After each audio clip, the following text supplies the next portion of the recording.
Designer Hub。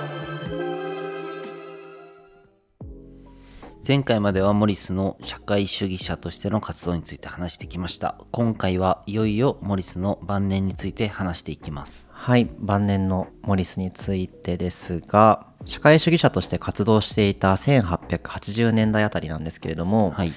エドワード・バーン・ジョーンズっていう親友の絵描きがいたじゃないですか。はい。彼との関係がかなり疎遠になってたみたいなんですよね。でやっぱりこう友達のジョーンズから見た時に、モリスの政治への打ち込み方っていうのがやっぱり異常で、彼の活動をあまりこうよく思っていなかったっていうクリエイターとして思ってたんだけど、そっちじゃないんだと思って、ちょっとって距離を置いてたって感じなのかな。ですね。もう熱狂的すぎてちょっと引いてたみたいな感じですよね。はい。わかるじゃないですか。でも、友達が急に政治にめちゃくちゃハマり始めたらおおどうしたってなると思うんですけど、ってぐらい割とすごい熱量だったんだなっていうのは思いますよね。はい、なんですけどいろいろモリスも挫折があって1890年代に入ってくると、徐々にこうものづくりの方に彼の仕事っていうのも戻っていきます。で思い出してほしいんですけど、彼若い時に本がすごく好きだったじゃないですか。でジョーンズもかなり熱狂的なこう青年時代にハマっていた本として、アーサー王の死とか、調査著作集っていうものがあるんですけれども、こういった昔から読んできた本っていうのに関心が戻っていくと。で若い頃自分たちでも本を作ろうみたいなことをやってたみたいなんですけれども、なかなかうまくいかなかったと。でこれをまたチャレンジしていこうっていうこう理想の書物作りみたいなものに2人は没頭していきます。いいですね。なんでこうジョーンズが挿絵を描いてみたいな、モリスがこう製本のこのデザインを装飾デザインするみたいな、彼らの合作ですよね。青春ですね。そうそう、また青春に戻っていくっていう、そういった流れになります。で1891年に、ケルムスコットプレスっていう会社ですよね。これを設立します。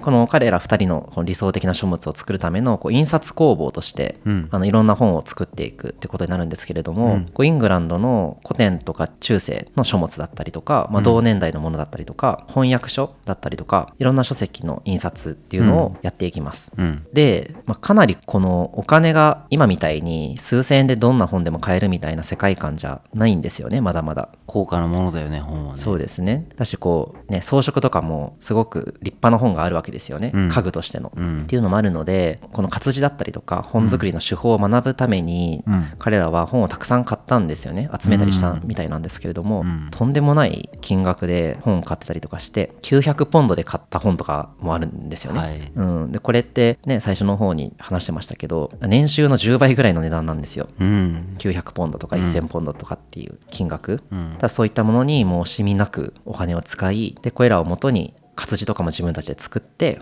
本を作っていくということになります。でこの1891年から98年の間に53点の本っていうのを作ります。総冊数でいうと1万8000冊を超えるみたいですね。すげえな。とんでもない物量、当時のね生産体制を考えるとすごい物量だなっていうふうには思うんですけれども、やっぱり彼はその本作り、本に関しても同じようにこう美しい本っていうのをこう庶民の手に取れるような環境を作っていきたいというふうに思っていたみたいなんですけど、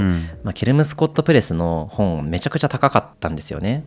でさっき言ってたその調査作品集、でこの調査っていう人の作品がたくさん入っている分厚い本みたいな感じなんですけれども、それ1冊が32万円するんですよ。20ポンド。めちゃめちゃ高いね。とんでもない金額だから、本当にお金に余裕がある人しか買えないみたいなものなんですけれども、これに関してもモリスはコメントを残していて、我々が全員社会主義者だったらどの街角にも公立図書館があって、最良の最も美しい活字で刷られた名著のすべてを誰でもそこに読みに行けたでしょうっていうコメントが残ってるんですけれども、社会はそうじゃないから無理だよねっていうところですよね。だから実際に庶民の手にこのような美しい本が行き届かないかもしれないんだけど、まずは作ってみようっていうなんかそういったスタンスを感じますよね。でこの調査作品集っていうこの作品ですよね、彼らが吸った、かなりその人気のものだったみたいで、タイポグラフィーとかこの余白のバランスとか、今でこそこのブックデザインだったりとかってこうできることに限りがあるじゃないですか。いろんなね刷り方はあると思うし、頼む会社さんによっても全然違うと思うんですけれども、こう画像でちょっと上の方にあるやつとか見てもらえば分かるんですけど、ぜひ皆さんもねウィリアム・モリスブックデザインとかケルム・スコット・プレスとかでググってもらえば出てくると思うんですけど、すっごく作り込まれた、全部このテンションで書かれてるんだとしたら本当にとんでもない時間かかるだろうなっていう作品になってると思うんですけれども、カリグラフィーもそうだけどこの装飾部分がねめちゃめちゃ丁寧だよね。とんでもないですよね。確かにこれだったら32万円もするわなってちょっと思いますけれども、そういったものを作っていて、発売6ヶ月前でも完売するっていう予約だけで6ヶ月前で6ヶ月前で強いね、ぐらいやっぱり熱烈なファンっていうのがいたみたいなんですよね。そんな感じで晩年ものづくりにまた戻ってきたモリスなんですけれども、62歳で亡くなります。あら、1896年ですね、の10月3日にケルムスコットハウスで、亡くなります。でお医者さんが診断に来たんですけれども、病名はウィリアム・モリス病であると。彼はその成人男性10人分の働き10人分以上ですねの働きをしたことによる過労ですよと。なるほどって言われるぐらい、めちゃくちゃ働いてたっていう、エピソードなんですけれども、確かに62年の人生で残したとは思えないほどの仕事量を彼はしているのかなと思いますね。でお母さんなんですけど亡くなったの90歳で、だからお母さんにも先に亡くなっちゃってるんですよ、モリスで。最後の言葉として残ってるのは、私は世の中からデタラメを取り去りたいっていう風に彼は残して死んでいったみたいなんですけれども、結局美学とか自分の信じるこれみたいな理想像みたいなものがすごく強くある人なんだろうなとは思っていて、そうじゃない、なんで世の中こうあるべきなのにこうなってないんだっていう、そういった意味でデタラメっていう表現だと思うんですけど、それを取り去りたいって最後まで願って死んでいくという、彼らしい最後だなというふうには思いますね。でこれまたロマンチックな話なんですけれども、モリスの墓石ですね、お墓は、レッドハウスのデザインしてくれたフィリップ・ウェッブっていうデザイナーさんいたじゃないですか、建築家、彼がそれをデザインしましたと。であれですね、モリスが最初に作ったお家と最後の次の住処、両方デザインしたのがこのフィリップ・ウェッブだったっていうロマンチックなお話なんですけれども、しかもこれがウェッブの建築家としての仕事の最後だったらしいんですよね、彼の墓っていうのが。っていう感じで、仲間からも惜しまれつつモリスが亡くなっていくという感じですね。社会主義運動ですごく活躍した人だったので、いろんな、派閥があったと思うんですけれども、みんながモリスの死を惜しんだっていう風に言われていますね。で当のケルムスコットプレスとか彼が残したものについて、話しておきたいんですけれども、ケルムスコットプレスはモリスが死んでから2年後ですねに閉じられてしまいましたと。なんですけれども、すごくやっぱり愛されていて、1934年そこからまたさらに30、40年後なんですけれども、モリスの生誕100年ですね、の年にロンドンでビクトリア&アルバート美術館っていうのがあるんですけれども、そこで記念展覧会が行われてたりだとか、僕も訪れましたけど、ウィリアム・モリスのギャラリーが未だにあってにぎわってたりとか、かなり、特にロンドンの人たちからは愛されている人物なんだろうなっていうふうには思います。でもう一つあったそのモリス商会の方ですよね、そちらもですね、前回出てきたジョン・ヘンリー・ダールさん、アシスタント弟子だったんですけれども、彼が会社を継ぎます。いいですね。で世界にわーって広まっていったアーツ&クラフト運動なんですけれども、結局機械化の波っていうのは止められないわけですよね。加えて第一次世界大戦が、1910年代に起きますと。でそこからまた大恐慌とかがあって、で第二次世界大戦に突入していくとっていう割と慌ただしい世界情勢だったので、このような運動っていうのも徐々に下火になっていくことになります。でモリス商会のこのデザインっていうのは今あるそのテキスタイル会社のサンダーソン&サンズ社、リバティロンドン社、この2つに版権が買い取られたみたいでして、そうなんですね。未だにモリス商会っていうブランド名で残っていて、現在も販売はしているみたいですね。見てみたいなね。今も彼のねそういった名前が残ってるっていうのはなかなかすごいね、感慨深いですが、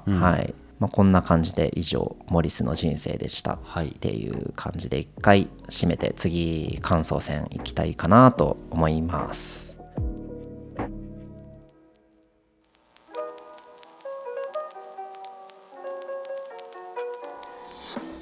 はい、そういうわけで、ここまで10回にわたってモダンデザインの父ウィリアム・モリスについて話してきたんですけれども、はい、どうでしたでしょうか？そうですね、なんか前半は割とこうデザイナーというかクリエイターとしての活動がすごい目立ってたなって思いつつ、まあ直近ね、前回結構その政治的な話が多かったので、近代のデザインの父としてだったらなんか作品とかがこうピックアップして残るから有名みたいな感じだと思ったんだけど、でもやっぱりこの政治的な活動がなかったらなんか残んなかったのかなとも思ったんだよね。確かにアーツ&クラフト運動でウィリアム・モリスが名前残すっていうのもなんかあんまり考えにくくて、むしろなんかジョン・ラスキンの方が名前残ったよねってからなんか政治活動が大きかったのかなって思っちゃった。そうっすよね、なんかアーツ&クラフト運動の回でも話したんですけど、やっぱりあの活動運動っていうのは、こう資本主義とか産業革命っていうのが一番こう生まれたてで、すんごい勢いを持っていたけれども、まだまだこう社会制度も整備されていなくて、ダメなところもたくさんあるっていうなんかそういった状態だったわけで、でその上でどうするかっていう課題があるわけじゃないですか、っていう時にやっぱりああいうアーツ&クラフト運動みたいな機械を使うんじゃなくて、もうちょっとこの手で作ったハンドクラフトでものづくりやっていく方がいいんじゃないかみたいなのが、一番こうものづくり界隈で主流の考え方になるっていうのはなんかすごく自然というか、やっぱそこにこうモリスの政治的な、活動とか発言とか思想っていうのが乗っかってすごく影響力を持ったじゃないと多分日本に伝わってないと思うんですよね。そうだよね。多分当時、いろんな人が産業革命の最前線を見にイングランドロンドンに行ったと思うんですよ、で行ってみて確かにこれはなんかすごい状況だなと、確かにたくさんものは作ってるけれども、なんかひどい労働環境もあったりとかして、でその中でこのままじゃいけないって言ってすごく一流のデザイナーが政治活動を熱心に行ってるわけですよね、っていうのを見た時にこいつやべえすげえっていう風に海外から来た人は思ったと思うんですよ、だからそれがねいろいろな国に伝わっていって、こう近代デザインの最初の初期のデザイナーとしてすごく影響力が大きい人物として彼の名前が残ったんだろうなっていうのはすごく必然と言ったらね彼の努力がなかったみたいなことになっちゃうんですけれども、すごく納得感のある流れだなっていうのは思いますよね。なんか改めてそのね活動も政治もそうだけど、デザイナーとしての生き様だなと思って、そこ含めて、やっぱそこが近代デザインの父と呼ばれるところなのかなと思って、だから作品ってもう冒頭にちょっと言っちゃったんだけどさ、作品が有名だから近代デザインの父じゃなくて、一デザイナーとしてのこの生き様は受け継がれていくものだし、そうあるべきだよなって、かっこいいですよね普通に、いいよね。ちゃんと自分の信じるものを形作って残していったっていう、それが高すぎて売れねえとか言われるけれども、でもこれが、自分の思う美しいものだっていう、それをみんなの暮らしにもぜひ取り入れてほしいしっていう、なんかそういった価値観でとにかく突っ走るっていう、本当にエネルギーを感じますね。でもそう自然の動きだなっていうのが、やっぱこうハンドメイドってやっぱ未だに全然あるし、みんなやりたいじゃない。そうですね、人気ですよね。俺もいろいろさ、椅子買おうって思いつつも、でも自分でちょっと作ってみたいなみたいな、楽しいですよね。なんかデザイナーだからこそ考えるんじゃないと思ってて、そういうのがさ言えない時代になってたかもしれないじゃん。いなかったら、機械で大量生産して安全なものをみんな使いましょうっていうのがもうどんどん流行ってて、デザイナーの地位と名誉がどんどんなくなっていくような世界だったのを変えてくれたんじゃないっていうのは感じました。でも結局それを人々が求めたっていうところが大きくあると思うんですよね。それは消費者側もそうだし、作る側としてもやっぱりモリスの意見にはすごく賛同できるところがたくさんあったんだと思うし、やっぱそうじゃないつまんない仕事を強制させてしまうような資本主義の仕組みっていうところにこう敵意を向けるっていうか、そこにアンチになる気持ちもすごくわかるし、本当にみんなが求めてる、みんながそうだねって言えることを彼が一番声でかく言ったんだろうなっていう、そういうふうに思いますね。あとはなんかモリスじゃないけど社会主義の偏見が俺はすごかったから、今まででもなんか今のその Figma のイベント活動、そのデザイナーのその、ノートを書くもそうだし、技術をこうシェアするもそうだし、なんかそこはすごい社会主義言っていいんじゃないのかなと思ってて、確かにね。そうなんかそういうのがさデザイナーとかエンジニアにはそういうのがあって当たり前だけど他の界隈からするとなんか珍しいってよく言われるところだなと思ってて、それって盗まれちゃうんじゃないとかそうですね、独占できないよねっていうのがあるから、でもなんかデザイナーエンジニアはそういうのをこう普通にさどんどん広げていこうぜみたいな感じだからさ、それが社会主義のその、モリスのいた時代背景と、そこで生きてきたクリエイターたちとっていうのがやっぱ今も同じような流れなのかなって、その政治にどんだけ食い込んでるかみたいな今の時代はさめちゃめちゃ薄いけどね、Figma が発展したからって世界が良くなるかっていうと直接良くなるとあんまり言い難い、確かにそうっすよね。そこの資本主義社会主義みたいな見方はちょっと俺変わったかもしれない。確かに今のこのエンジニアデザイナーの業界で起きていることって当時の資本主義では説明ができないことだと思うんですよね。そうだよね。自分のスキルをシェアしちゃうみたいな、それはやっぱり状況が変わってるからそういうことが当たり前に行われるわけですけれども、当時からしたら全然考えもつかないような行動を僕たちは取ってるんだなっていうのは、思いますよね。そうだよね、でもなんか、ね、彼の人生を見てて、なかなかこう悲哀に満ちた晩年だなというのも思うんですよね、やっぱり結局社会主義者としてめちゃくちゃ熱を込めて活動したわけですけれども、やっぱりそれが実を結ばなかったわけで、ただそれがね最後ケルム・スコット・プレスで自分の好きだったものづくりに没頭して最後死んでいくっていうところも、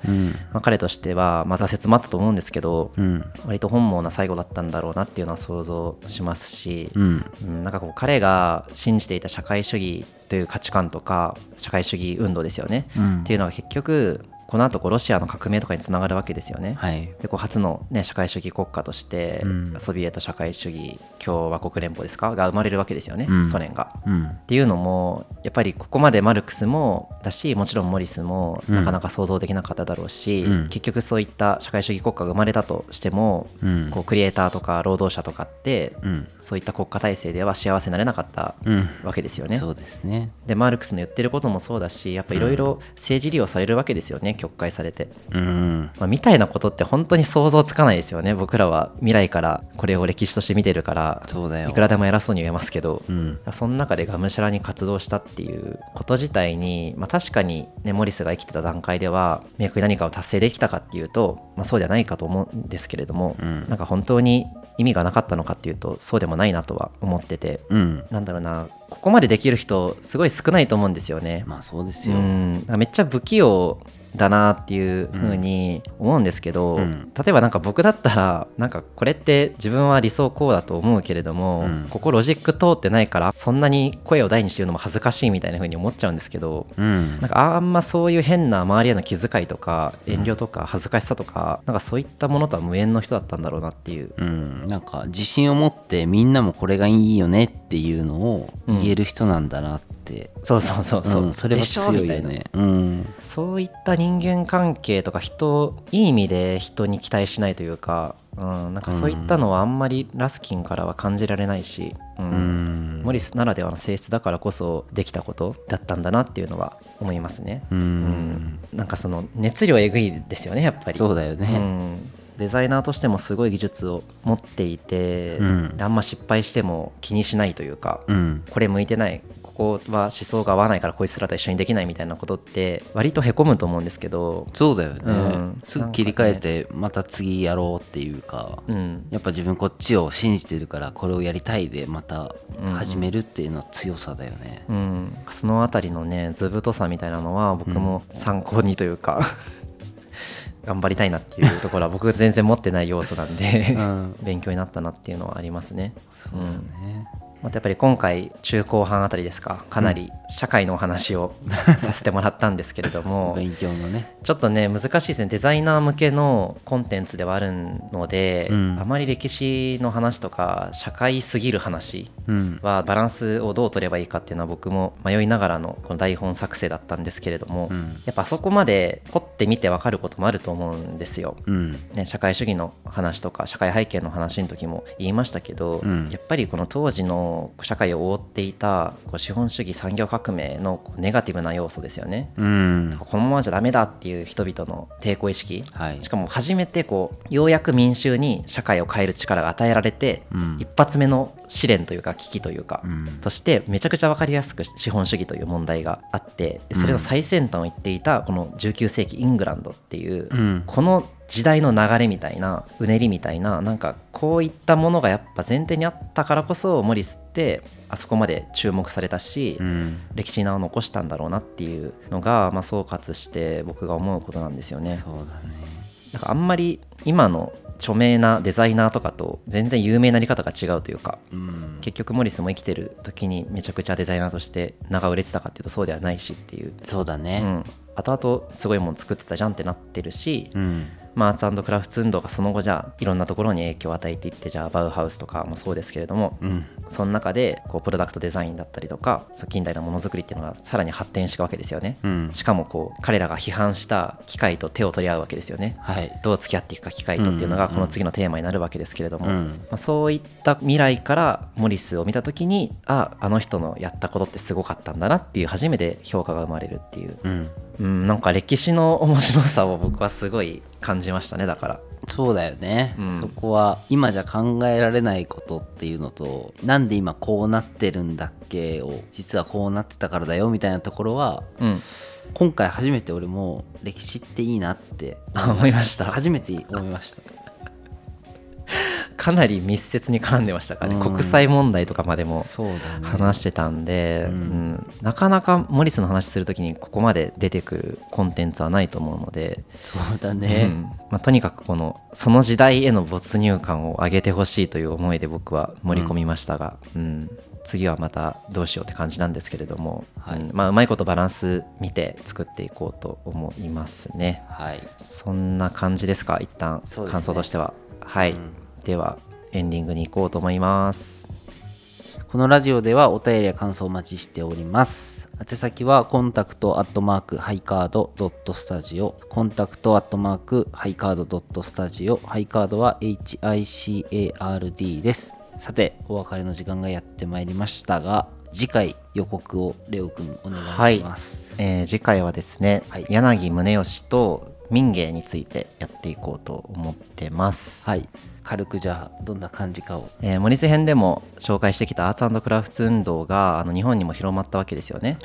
でその日本でどのように広まったかっていうところで民芸という分野が注目されがちなんですけれども、これは柳宗悦さんが提唱した概念として民芸というものがありますと。で、かなりこのアーツ&クラフト運動と比較して出されるんですけれども、なんなら日本版アーツ&クラフト運動みたいな捉え方もされがちなんですけれども、やっぱ少し調べるとそのルーツっていうのは、アーツ&クラフト運動とかなり違うような気がしてるんですよね、僕は。そうなんですね、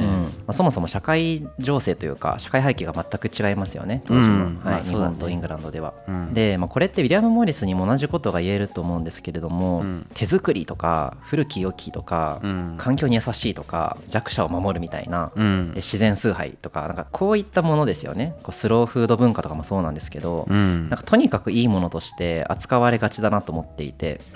で実際民芸も同じような扱われ方をしてると思うんですよ。で民芸が誕生してから100年ぐらい経って、それでまたね最近注目度が上がっている領域だと思うし、僕がねウィリアム・モリスギャラリーに行った時に、たまたま民芸の展示もやってたんですよね。でそこでもモリスと同じようなもうまさにアーツ&クラフト運動 in Japan の文脈で書かれていて、なんかこれって今のイギリスの方に完璧に理解しろっていうのは難しいと思うんですけれども、日本文化についてまだね親しみがある僕たちはもう少し別の見方を民芸に対してしていった方がいいんじゃないかなっていう、日本のものづくりの歴史の中ですごく大事な要素だと思うので、そのあたりを、ついに日本ですね、ずっと海外の話が多かったんでついにですね、ついに日本です。大正時代です。またね時代背景も面白いんで、大正ロマンとかね、この辺の話も深掘っていけたらいいかなと思って、もう電気街灯とかも出てくる。そう鬼滅の刃のね世界観ですよね。そうなんですね。そうそう同じ時代です。あれ大正時代だった。あれ大正時代らしいんで、そうなんだね。そんな感じでちょっと頑張って調べてまとめてきます。はい、めちゃめちゃ楽しみです。次回はだからシーズン 4 です。はい、ついに4まで来ましたね。また聞いてください。はい、ではまた次回もお楽しみに。それでは今夜この辺で。デザイナーハブ鈴木雅人と北川レオでした。ありがとうございました。ありがとうございました。